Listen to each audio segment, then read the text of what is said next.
Iván Gatón, experto en temas internacionales, profesor, un académico reconocido, que ya ha publicado, claro. Bienvenido, Iván, qué bueno que estás por acá. Un placer estar aquí. Iván, tenemos una situación geopolítica muy comprometedora. Haití, la actitud de las potencias, esa actitud ambivalente, presiones por un lado, rezago en tomar decisiones, cumbres que tienen declaraciones generales pero que no son aterrizadas. Por el otro lado tenemos la crisis que uno llama europea pero que se proyecta al mundo, y los empujes de China de otro lado en todo el mundo. Comencemos por lo que se llama guerra europea. ¿Cómo impacta el mundo y cómo en particular nos impacta a nosotros? Nos impacta primero en uno de los elementos que más duele en la economía de una de las zonas del mundo más desiguales, que es América Latina, y es en el energético, porque inmediatamente suben los precios de los combustibles. Eso tiene un efecto inflacionario. Siempre hago la alusión de que el gobierno hace un presupuesto para el año, y el gobierno dominicano hizo un presupuesto para $62 el barril de petróleo, pero la guerra en Ucrania, que comenzó el 24 de febrero del presente año, lo llevó a más de 100. ¿Qué significó para el gobierno dominicano esto? Pero ¿qué significa que todavía el petróleo se mantenga a $80? Con países como los nuestros, que también son de los más endeudados. América Latina, por ejemplo, según la Comisión Económica para América Latina de Naciones Unidas, CEPAL, esta guerra tiene unas implicaciones más graves en términos económicos que la que tuvo en su momento la Primera Guerra Mundial, la crisis del 29, la Segunda Guerra Mundial y la crisis de 2008. Una aldea global, como decía McLuhan. Como decía McLuhan, pero una aldea global que en esa interdependencia que nosotros tenemos, América Latina no ha invertido en lo que sí es fundamental y que lo han podido lograr países que hace apenas 30 años eran pobres, y fue en una revolución educativa. Es decir, el siglo XXI, esos países, tanto como India, como China, la misma Corea del Sur, el caso de Japón, ¿dónde invirtieron? Fue en ciencias, en matemáticas. La calidad de la educación es fundamental, pero todavía en América Latina la mayoría de sus universidades no invierten en educación. Yo, que soy docente, puedo decirle que se habla mucho de los profesores, pero los pagos son exiguos y aquí no se hace investigación. Un profesor tiene que subsidiarse la calidad de sus clases. Bueno, y por ahí nosotros andamos muy mal, en particular República Dominicana.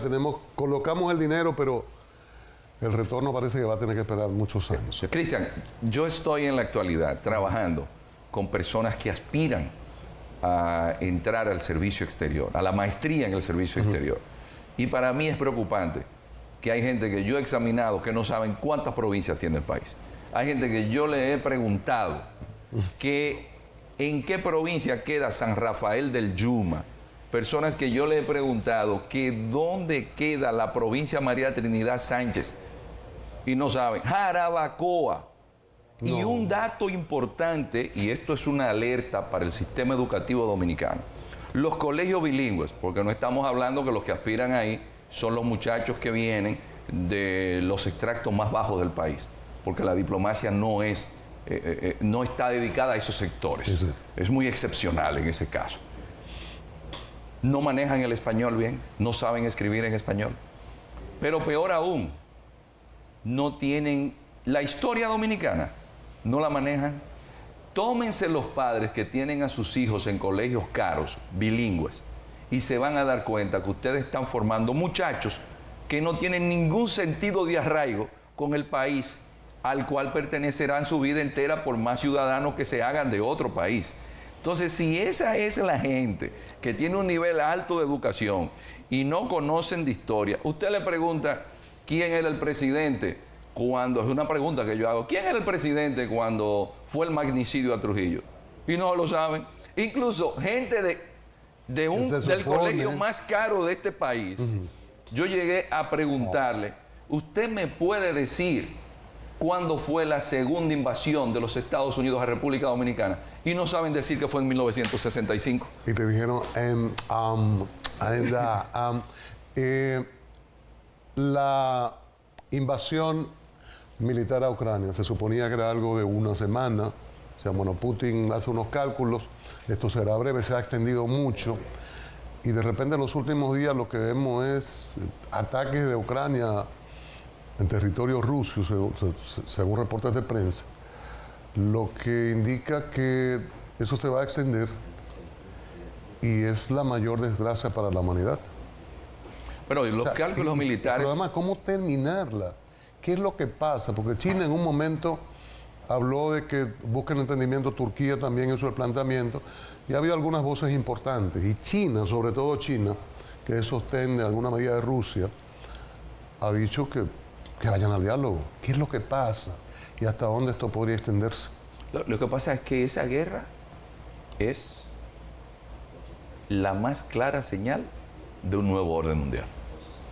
Es decir, la guerra rusa y Ucrania marca la era geopolítica que ya se veía venir. Y eran de bloques que querían un orden no acorde al que se estableció después de la Segunda Guerra Mundial. No acorde a lo que vino después de la caída del muro de Berlín, que ya cumplió 31 años. Wow. Entonces, dice Rusia, pero mira, en este orden mundial, yo necesito que mi esfera de influencia, tú no estés presente allí. Como lo dice el mismo Kissinger. Kissinger todo el tiempo planteó, también Mearsheimer, también lo planteó el mismo Kennan, que fue el que diseñó la Guerra Fría, The Long Telegram. Decían, no, pero dejen Ucrania tranquilo. Pero no. ¿Qué pasa?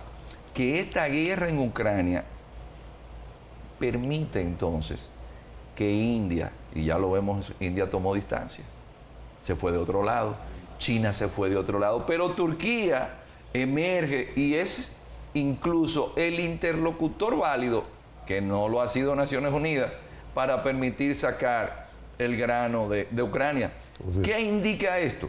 El mundo multicéntrico, el mundo multipolar, que ya se veía venir. Tiene que pasar más tiempo de sangre para que se concrete ese mundo multipolar. Lo que pasa es que nosotros, en nuestro idealismo, en esas utopías que nos dejaron los rezagos de la Guerra Fría, siempre hemos creído que el desorden, el caos, la guerra es mala. Pero, ¿y de qué vive el complejo militar industrial? Si ahora mismo los países que estaban pensando en la protección del medio ambiente y el cambio climático, y que ahora ellos ven cómo los huracanes son más fuertes y que el gasto que representa para los presupuestos de países en vías de desarrollo, las grandes lluvias, y no en vías de desarrollo, ahí está Italia, que hace 3 semanas cayó más agua en un solo día que la que cae en 6 meses y hubo muertos. Eso es en Italia, estamos hablando de un país en vías de desarrollo. ¿Sabe dónde están dedicando esa gente su dinero? El 2% del PIB. A la compra de armas. ¿Y sabe qué otro sector está haciendo mucho dinero? Y el sector petrolero. Pero ¿y qué otro sector también, que esa es la mano que mece la cuna del planeta, le ha ido muy bien? El banquero. El sector financiero le ha ido de maravilla. ¿Habría alguna suerte de complicidad, conspiración de esos sectores, de reanimar en alguna medida esas industrias y dejarnos de idealismos, por ejemplo? Es que la paz no deja tantos beneficios. Del caos hay gente que se beneficia. Eso es igual que cuando escuchamos hablar de la guerra contra las drogas. Entonces tomamos, Cristian, los informes de los servicios de inteligencia de Estados Unidos, tomamos los informes de los servicios de inteligencia europeos y nos damos cuenta que más de 400.000 millones de dólares pasan por el sistema financiero mundial. Entonces uno se pregunta, ¿y es verdad que un grupo de estudiantes de primaria y de secundaria y algunos de universidades de mediano nivel de América Latina pueden hacer que la cocaína mueva billones de dólares sacándola de Sudamérica e introducirla al sistema donde están los europeos, donde están las grandes ligas. Tiene que haber cierto nivel de complicidad. Claro. Por eso el gran geopolitólogo del tema de las drogas dice que de cada dólar, dice Pierre Labrousse, que es un francés experto en geopolítica de las drogas, dice, de cada dólar que genera la droga que se produce en el hemisferio occidental, ¿usted sabe dónde se lavan 80 centavos? ¿Cuánto? ¿Dónde? En el norte. En Estados Unidos. El general John Kelly, cuando era jefe del Comando Sur, que es para mí el general que mejor comprendió la situación con Haití y la situación que nos genera a nosotros, el tema de la inseguridad que usted refería en su comentario. Él decía ante el Congreso de Estados Unidos, señores, los culpables de esa situación somos nosotros aquí, porque somos los consumidores. Si ustedes van a los países de América Latina, John Kelly fue el jefe de gabinete de Trump y le renunció. Ustedes van a ver que se generan bandas delincuenciales y ellos son los que ponen los muertos por la demanda que nosotros hacemos. Y usted encuentra la drangheta italiana, la camorra siciliana, la yakuza japonesa. de la mafia del mundo. El G9 de las mafias del mundo. Entonces uno dice, pero ¿y cómo va a ser que un kilo de cocaína en Colombia, en el Caribe, cuesta $1,000? Cuando llega a República Dominicana ya está en 8,000, o cuando llega a Haití, cuando llega a Puerto Rico ya está en 20 y pico, y cuando llega a Europa está sobre los 50. Y uno dice, pero ¿y es que esto salta para atrás, latinoamericano? ¿Tienen tanta influencia? No, tiene que haber un contubernio. Y eso se lava en una cooperativa de ahorros y préstamos de un municipio de la República Dominicana. No, eso es el sistema financiero. De Ban Ki-moon, cuando se da la crisis de 2008, le entregan un informe. ¿Sabe, Cristian, cuánto ingresó al sistema financiero de ese ámbito oscuro? 50,000 millones de dólares. Wow. 50 billones de dólares. Ah, pero entonces hay un problema. Hay una clase política en los países nuestros, incluyendo hasta Europa, que es una clase política que no tiene ética, desacreditan la democracia porque hacen democracia en base a desacreditar al otro demócrata y calumniarlo, incluso usar el lawfare, porque aquí cada político tiene su grupo de jueces. Como descubrieron los servicios de inteligencia ahora de Argentina, que había unos jueces que se habían reunido con la derecha de Macri e incluso intercambiaron unos WhatsApps de cómo iban a mantener todo en secreto, y el principal diario de Argentina, el Clarín, no iba a sacar la publicación. Entonces, los narcotraficantes no actúan así, son gente de palabra, tienen una ética, pero los políticos no tienen ética. Entonces, si nosotros tenemos esos inconvenientes, que es un problema de élite, porque estamos equivocados. La política requiere de élite, pero ¿cuál es la élite política? La gente que tiene vocación de servicio, la gente que no debería ser, ¿verdad? Como debe ser, porque la política no es para alguien que va a hacer dinero. Entonces, en ese contexto, donde América Latina, por ejemplo, Cristian, y eso hay que decirlo, uno habla de delincuencia, pero yo me voy a Estados Unidos también.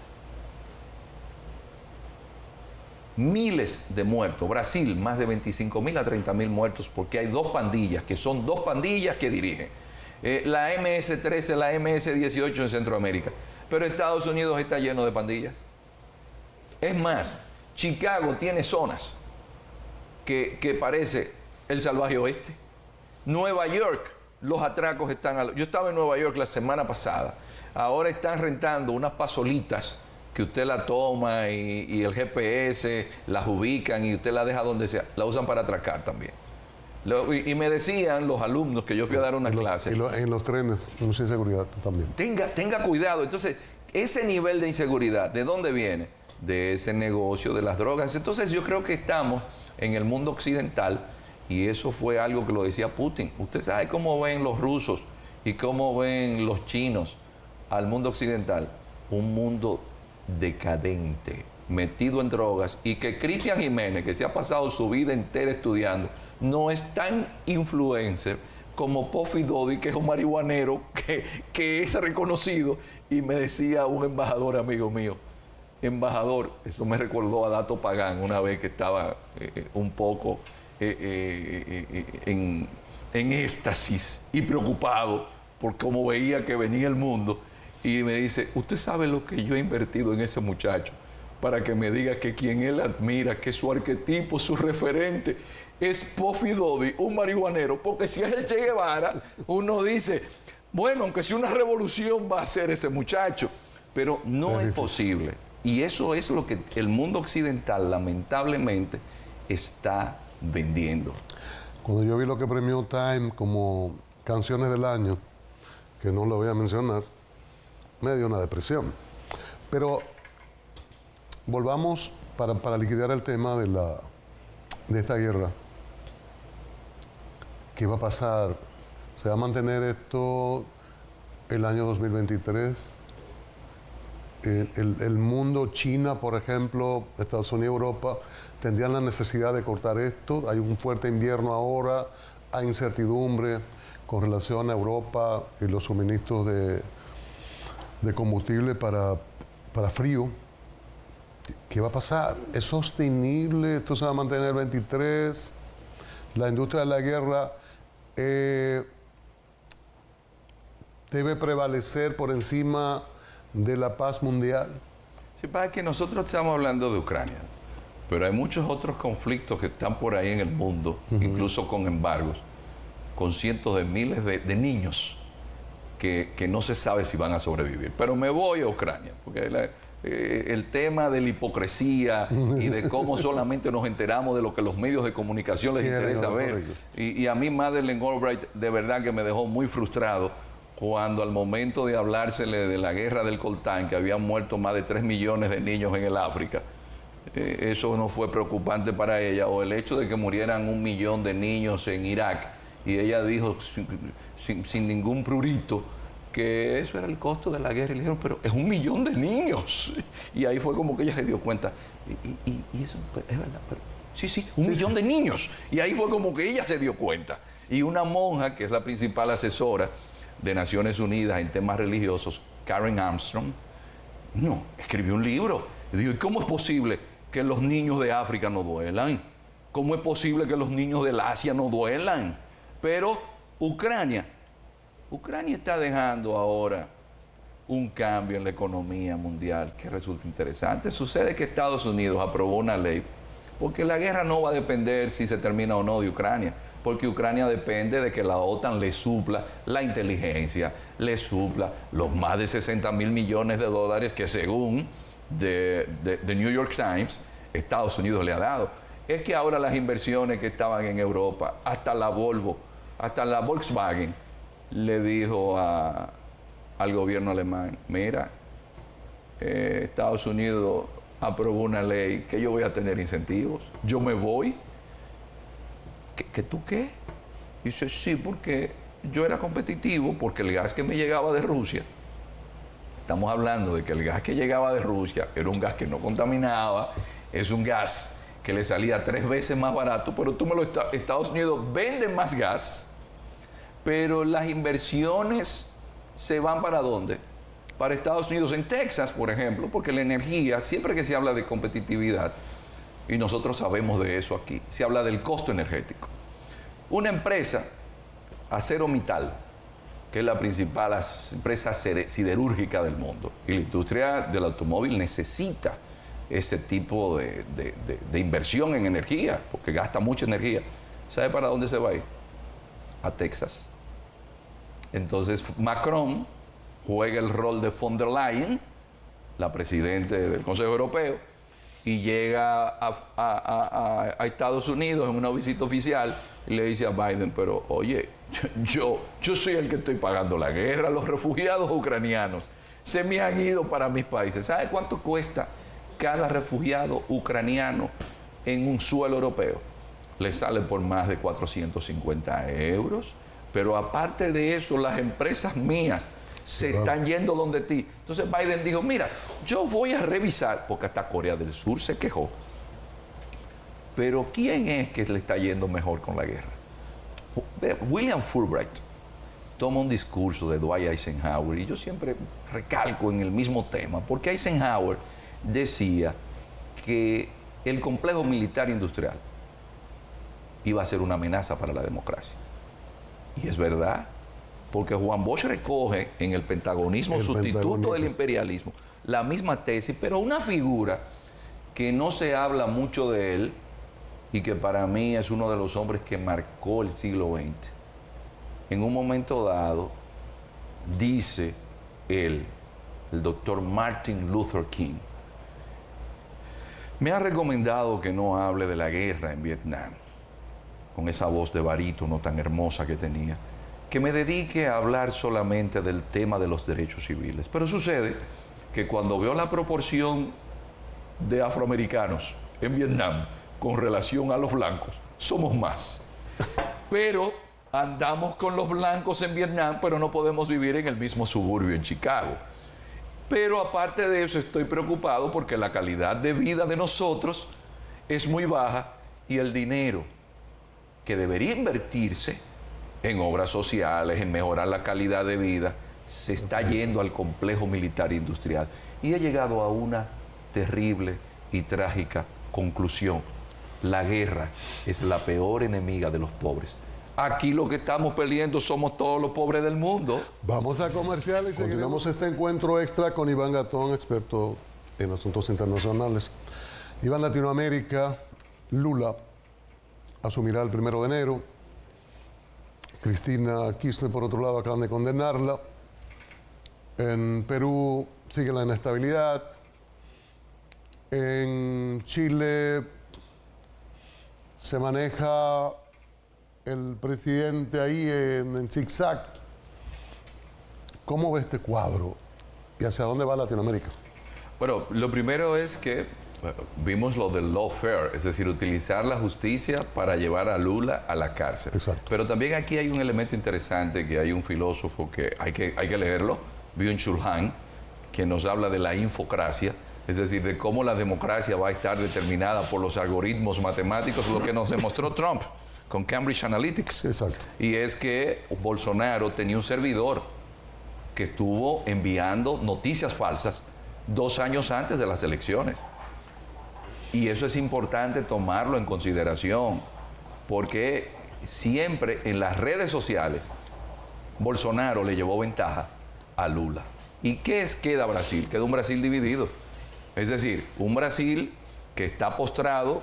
En Brasil murieron más de 600.000 personas con la COVID. Brasil, la Amazonía, el desastre que deja Bolsonaro. Pero el otro elemento que viene con un asunto que no estamos tomando en consideración, que son los valores. Hay unos valores cristianos protestantes, hay unos valores católicos, hay unos valores que hacen contraposición con un mundo como, por ejemplo, sería el musulmán, sería el ortodoxo, sería el confuciano, que ahora, ante una izquierda que asume la agenda LGTB, estas sociedades se ven partidas en dos. Y ese Brasil que Lula va a recibir no es el Brasil que le dejó a él Fernando Henrique Cardoso. Cuando Lula llegó en la otra ocasión, Lula lo admitió y dijo, no, es que Cardoso me dejó todo listo. Pero, ¿y ahora con el desastre que está dejando Bolsonaro? Con la delincuencia que hay en Brasil. ¿Qué va a pasar entonces? ¿Y sin Congreso? Un Congreso que él no va a tener mayoría. Lo van a dejar gobernar en medio de lo que ya habíamos dicho antes, de una crisis inédita en el mundo, como la que nos encontramos ahora. Y si sumamos a esto que Brasil es quien mueve el Mercosur y Argentina tiene una deuda casi impagable y una sociedad dividida, donde el peronismo sirve tanto como para derecha, para izquierda, porque el peronismo da para una Kirchner, como da también para alguien como Carlos Saúl Menem. Es decir, el peronismo da para todo. Entonces, si nos vamos a Chile. ¿No? Perdón, BRICS, antes de ir a Chile, rápidamente, ¿qué rol podría jugar, y ahí sobre todo China, en las posibilidades que pueda tener Lula? Bueno, aquí... Porque también China no es la misma China de cuando Lula fue gobernante. Ahora hay mucho más poder, mucho más influencia, mucho más presencia en América Latina. Bueno, sobre todo, y como usted refiere, a pesar de que Bolsonaro no era pro-chino, sucede que mantuvo excelentes relaciones económicas. ¿Por qué? Porque Brasil, el principal socio comercial, no es Estados Unidos, es China. Pero ¿quién es que tiene, bueno, hay que decirlo de nuevo, quién tiene una base científica que para Estados Unidos es una base militar? En Neuquén, en la Patagonia, que de ahí envía sondas a la Luna, al lado oculto de la Luna. China, en Argentina. ¿Y quién es el principal socio comercial de Chile? China. El presidente Patricio Aylwin, aparte de que Chile tiene un embajador en Pekín, el presidente Aylwin es embajador especial por lo cercana y cariñosa que son las relaciones de Chile con China. Entonces, China, lo que mucha gente no se ha dado cuenta es que los chinos tienen una estrategia de largo plazo que ya en Brasil, en Perú, el principal socio comercial del Perú es China. En esa medida, ¿cómo podría, con este cuadro de dificultades que tiene Lula, poder auxiliarle? Hay algo importante. Recordemos la reunión en Manaus, en la que estuvo Xi Jinping, en la que estuvo Putin, los BRICS. Eso es en Manaus, recuérdense de Manaus, aquella famosa ciudad en medio de la selva, allá abajo por la Amazonía, a donde cantó Caruso y a donde fue Wagner en el siglo XIX. Eso era una indicación del mundo que decíamos ahorita. Claro. Porque esos BRICS y Brasil tiene 8 millones y pico de kilómetros cuadrados, señores. Es un país que tiene 200 y pico de millones de habitantes. Y es un país que tiene un ministerio de Relaciones Exteriores que se llama Itamaraty, bajo la influencia de los designios del Barón de Río Branco y con otro elemento que mucha gente quizás no sabe. Brasil fue capital de imperio. Cuando Napoleón Bonaparte llega a la península ibérica, ¿sabe lo que hicieron los reyes de Portugal? Que tenían colonia en China, en Macao, que tenían colonia en Mozambique, Guinea-Bissau, en Angola. Cogieron hasta las vacinillas y los mosquiteros y se fueron para Río de Janeiro. Por eso el Brasil que nosotros conocemos, quien declara que Brasil se va a hacer independiente es el propio rey. Iván, ahí. Pasamos rápidamente a Perú, Chile, Argentina. Son situaciones, por ejemplo, no sabemos si el presidente de Chile, porque es que la conformación política que tiene Chile, eso es un objeto político no identificado, un ovni. Además que, señores, ser presidente, eso no se aprende de la noche a la mañana. Eso no es como protestar en la universidad o marchar por las calles de Santiago. No, y se le ha puesto difícil la situación. Y perdió la consulta sobre la reforma. No. ¿Por qué? Porque era desproporcionada. Que se evidencia también, y aquí, Cristian, tomar conciencia, lo mismo pasa en Perú. Y lo mismo está pasando en gran parte del mundo. Están los políticos a nivel de las circunstancias históricas que está viviendo el planeta. Porque Pedro Castillo, el sombrero lo va a proteger de las situaciones que hay en el mundo. Del sol, nada. Es decir, hay que ver dónde nos encontramos. Países que, de nuevo, Cristian, hay que hacer lo siguiente. Por ejemplo, Chile, que desarrolla una clase media. Yo llegué a trabajar como edecán de protocolo del presidente Lagos, una eminencia. Y el presidente Lagos va y hace una visita a un lugar que habían unas casitas. Santiago de Chile hace mucho frío. Ahí él mandó a hacer un residencial. Y años después él regresa, para que la gente entienda cómo funciona la gente. Hoy, cuando él volvió años después, la gente se estaban quejando. ¿Adivina por qué, Cristian? ¿Por qué? Porque no hicieron suficientes parqueos. Así una vez le pasó a Leonel Fernández, que dijo, me están pidiendo ahora la cama, después están pidiendo cosas. Haití. La ONU se reunió, Blinken fue a Canadá, dieron vueltas, no hay decisión, condena de visa y económica, una suerte de vueltas por aquí, vueltas por allá. No hay decisión, mientras nosotros tenemos una situación muy compleja en República Dominicana y en este momento tenemos el ataque de grupos y el gobierno de Haití y la preparación con grupos haitianos en Estados Unidos, en Canadá y otras partes del mundo contra República Dominicana. El gobierno dominicano se mantiene deportando y cero admisión de refugiados en el territorio. ¿Hacia dónde va esto? Bueno, si el tema de Haití se lleva ante el Consejo de Seguridad de Naciones Unidas y Estados Unidos plantea que se hace necesario una fuerza militar en Haití porque Jimmy Cherizier Barbecue, que fue financiado por Moïse, que eso se hizo adrede, una policía que no pudiera cumplir con los estándares de seguridad, se toma el puerto por donde entra todo y las clínicas no tienen ni siquiera gasolina, etcétera. Y eso es Estados Unidos que lo pide. Y Rusia y China dicen, no apoyamos. Entonces, ¿qué sucede con un Haití que está manejado por pandillas? Pero eso es el caos. ¿Y cómo puede un mismo cuerpo que es la isla La Hispaniola? Porque la República Dominicana no se está dando cuenta que usted comparte el mismo cuerpo, la gente en su mayoría. Entonces yo pongo el ejemplo médico y es el siguiente.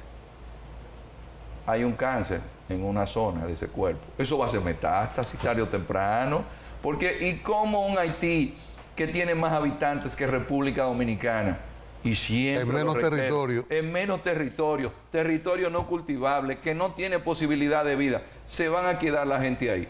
La gente va a salir. Pero peor aún, Cristian, ¿cómo es posible que nosotros querramos que la comunidad internacional se encargue de que por 6,000 pesos cruce alguien por la frontera?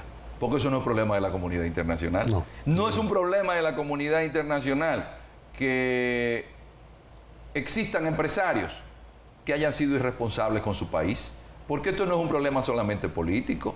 Esto es un problema de políticos y de empresarios. Peor aún, que no exista una estrategia de políticos y empresarios ante una comunidad internacional que no ve a Haití como una prioridad, porque ahora la prioridad es Ucrania. ¿Qué tiene que hacer República Dominicana donde está perdiendo la batalla por el relato a nivel internacional? Políticos y empresarios, vamos a hacer un proyecto de 30, 40 años, pero no de un solo partido político, es de todos. ¿Por qué? Porque a nosotros se nos está haciendo un expediente, Cristian. Cuando yo estoy en Europa, que doy mis clases, cuando me voy a México, me voy a cualquier lugar del mundo, lo primero que me preguntan es que si es verdad nosotros practicamos la patria. Eso es un expediente. Que si nosotros utilizamos la esclavitud. Oiga, hasta ese nivel. Pero es un expediente que se nos está haciendo. ¿Y de qué depende República Dominicana económicamente hablando? Turismo, remesas, zona franca. Las tres se pueden ver afectadas por el tema haitiano. ¿Tenemos conciencia sobre eso? No. Gracias, Iván. Iván Gatón, siempre es una clasecita con Iván. Hay que dejarlo que hable, ¿verdad? Con las menos interrupciones posibles, porque hay conceptos que necesariamente hay que desarrollar. De nuevo, las gracias, Iván. Gracias. A ustedes también. Y Severo tiene a Pavel Núñez, el grande. Qué grande es Pavel. Los hombres se miden de la cabeza para arriba y en función de su talento. Pasamos a Severo Rivera.